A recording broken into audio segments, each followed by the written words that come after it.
મહેસાણાથી જાણકારી કે જ્યાં ઇન્દ્રારથી રાજપુર રોડ પર કેમિકલ વેસ્ટ ફેંકાયેલું જોવા મળ્યું। અજાણ્યા શખ્સે ખુલ્લી જગ્યામાં જ કેમિકલ વેસ્ટનો જથ્થો ફેંક્યો। આસપાસની કેમિકલ કંપનીઓનો આ જે જથ્થો છે તે ખુલ્લામાં ફેંક્યાનો આક્ષેપ લાગી રહ્યો છે। આરોગ્ય અને પર્યાવરણ પર તેની ગંભીર અસર થતી હોય છે। હવે ફરી મહેસાણા જીપીસીબી કચેરીની કામગીરી ઉપર સવાલો ઉઠ્યા છે। અમારા સંવાદદાતા મનીષ મિસ્ત્રી વધુ જાણકારી આપી રહ્યા છે। જી મનીષ।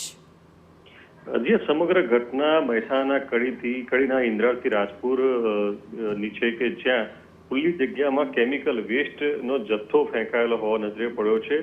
ઉલ્લેખનીય છે કે ઇન્દ્રા રાજપુર વિસ્તારમાં ઘણી એવી કેમિકલ ફેક્ટરીઓ આવી છે અને એની પર ક્યાંક ને ક્યાંક જીપીસીબીની રહેમ નજર હોય અથવા તો જીપીસીબીએ તેમની કડક આંખ રાખી ના હોય, તપાસ ના કરી હોય, તેના કારણે આ પ્રકારના કામ થઈ રહ્યા છે। આ જે કેમિકલ વેસ્ટ નાખવામાં આવ્યો છે, ખુલ્લી જગ્યામાં નાખ્યો છે, એ કોઈ પણ કદાચ પશુના પણ જો સંપર્કમાં આવે અથવા તો કોઈ માણસના સંપર્કમાં આવે તો એલર્જી કે કોઈ નુકસાન અમને પણ થઈ શકે છે અથવા તો પાણી સાથે પણ પડી જાય અને જો એ પશુ એવું પ્રકારનું પાણી પીવે તો એને જીવલેણ જોખમ સાબિત થઈ શકે છે। એટલે કે ઉલ્લેખનીય છે કે જીપીસીબી ક્યાંક ને ક્યાંક આ બાબતે કડક પગલાં ભરે તો આ પ્રકારની આ વિસ્તારની કેમિકલ ફેક્ટરી આવા કામો ના કરે અને અટકાવવી જોઈએ એ જરૂરી છે। જી બિલકુલ મનીષા, આભાર જાણકારી બદલ। અને આ તમામ બાબતોનો આધાર જીપીસીબીની કાર્યવાહી પર રહેલો છે।